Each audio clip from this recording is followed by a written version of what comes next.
בני משפחת רבין, נשיא המדינה ראובן ריבלין, יושב ראש הכנסת יולי אדלשטיין, Monsieur le président de la Knesset, Yuli Edelstein, משנה לנשיאת בית המשפט העליון, Monsieur le vice-président de la Cour suprême, le juge Hanan Meltzer, שרים, chers ministres, כנסת ובראשם, chers députés, en premier lieu duquel le chef de l'opposition, Benny Gantz, הרמטכ"ל רב-אלוף אביב כוכבי, Monsieur le chef d'état-major, ומקום de Tzahal, Aviv Kochavi, במשטרת ישראל, ניצב מוטי כהן, le chargé d'affaires de la police israélienne, commissaire Yossi Cohen, le numéro 1 du Shin Bet, Nadav Argaman, Monsieur le président de l'agence juive, Yitzhak Herzog, הנהלת הסוכנות, vice-président de l'organisation sioniste mondiale, Yaakov Radjouel, Monsieur le maire de Jérusalem, Moshe Leom, שגריר אוקראינה בישראל, Monsieur l'ambassadeur d'Ukraine en Israël, נציגי תנועות הנוער, les représentants des mouvements de jeunesse, chers tous. פורענות גדולה התרגשה עלינו לפני 24 שנים. C'est un grand chaos que nous avons vécu il y a 24 ans, חייו של יצחק רבין, זיכרונו לברכה, בידי רוצח שפל, quand Yitzhak Rabin a été abattu par un assassin abject, ועבורכם בני משפחת רבין. et d'abord, avant tout, une douleur זהו פצע terrible לאומי, pour vous autres membres de la famille Rabin, mais c'est aussi une blessure nationale מאורעות מרים כלענה בתולדותינו, qui rappelle בזמנים קדומים. les événements malheureux de l'histoire de notre peuple. ואני Nous מדגיש, tous, כולנו, et j'insiste, nous tous, toutes les composantes de la société israélienne, nous devons remercier Yitzhak Rabin pour sa contribution כמצביא וכמנהיג. à la renaissance du peuple d'Israël אבל אני מבקש en tant להוסיף que militaire et en tant דברים החשובים comme שאמר politique. נשיא המדינה, Et je voudrais revenir sur ce qu'a dit le président de l'État sur הפולמוס הפוליטי cette למעשה distinction qui doit être établie entre לפני חצי יובל שנים, le clivage politique et l'assassinat politique. Il y a 24 ans, une ראש controverse הממשלה רבין ביקש להשיג שלום עם שכנינו הפלסטינים. s'est imposée à la société israélienne.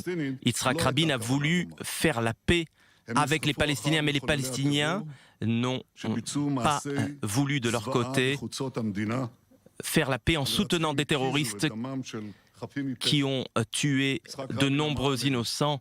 Yitzhak Rabin להציע לנו רק דם disait: ומוות, שנאה, il ne nous propose que du sang, de la mort, de la douleur, שיהיה אחרת. mais nous voulons tant אבל לצערנו, לא היה que אחרת. la situation soit différente. שההנהגה Mais הפלסטינית malheureusement, תציב l'espoir סכר לאלימות que ולטרור, le leadership palestinien eh bien, ניגוד בין התקוות mette fin à la ובין violence התוצאות, fut un espoir קרע את déçu. העם לשניים.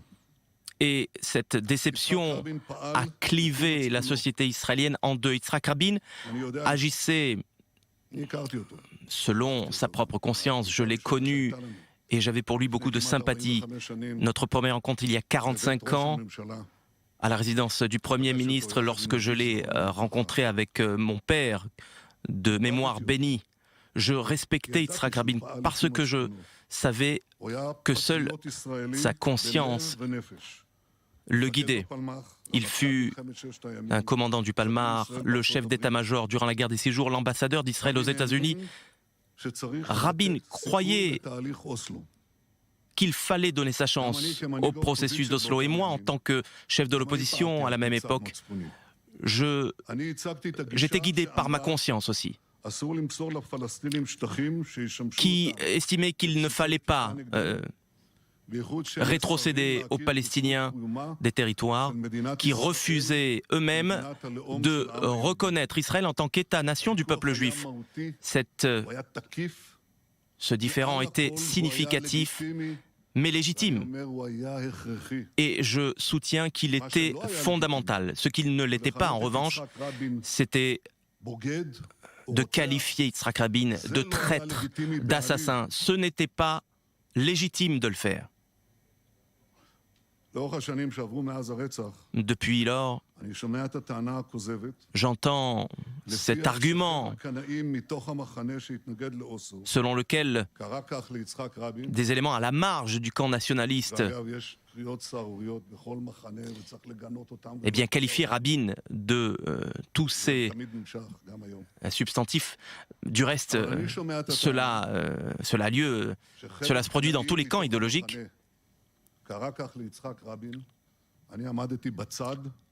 Lorsque j'entendais ces cris-là, je ne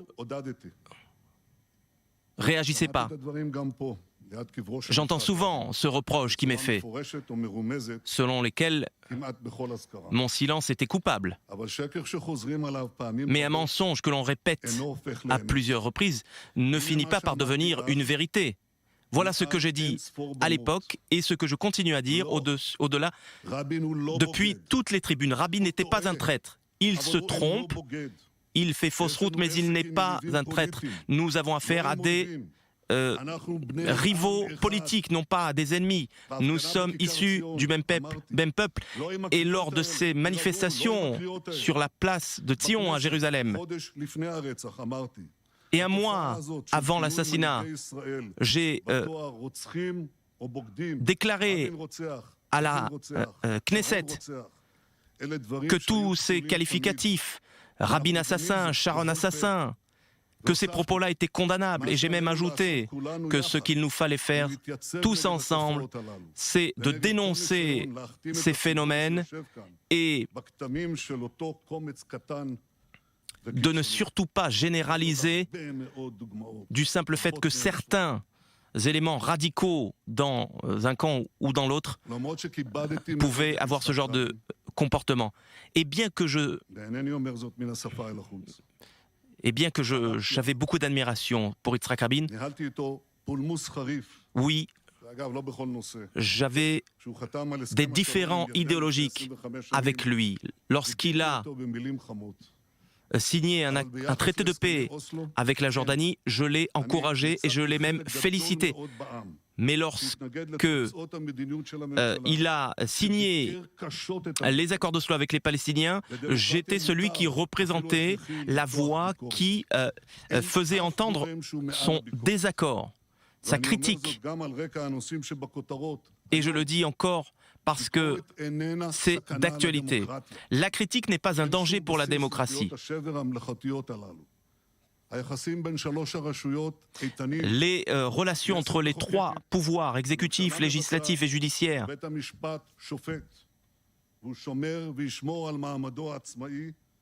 et le pouvoir judiciaire gardera son indépendance. Et d'ailleurs, la communauté internationale en fait son éloge.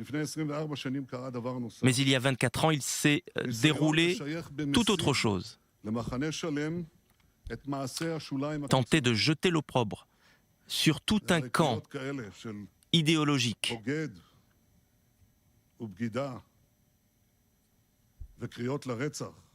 ces appels au meurtre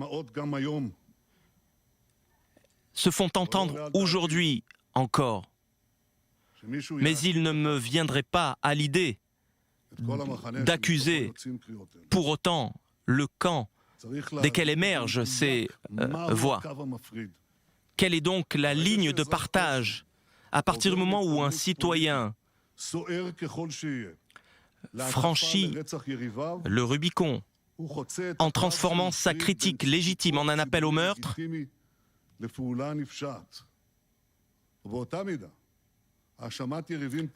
Et accuser ces rivaux politiques d'incitation à la haine du simple fait qu'ils critiquent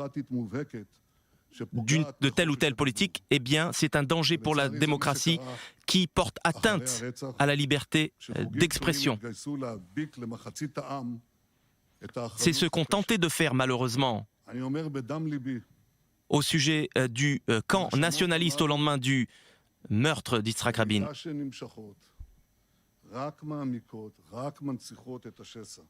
Et ce type d'accusation ne fait qu'approfondir la blessure. Ce qu'il faut faire aujourd'hui, c'est soigner cette blessure. Ce qu'il nous faut faire aujourd'hui,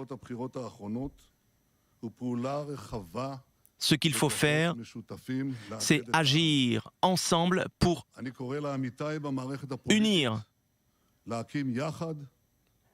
Et j'appelle Et j'appelle mes rivaux politiques à se joindre à un gouvernement d'union nationale. Yitzhak Rabin en a été à la tête à 2 reprises. Il comprenait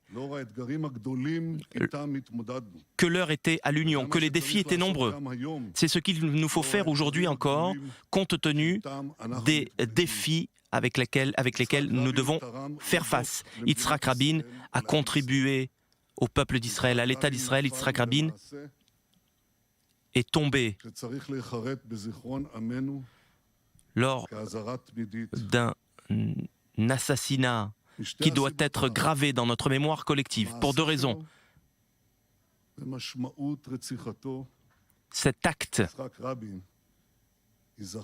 Yitzhak Rabin, par cet acte, sera dans notre mémoire éternellement.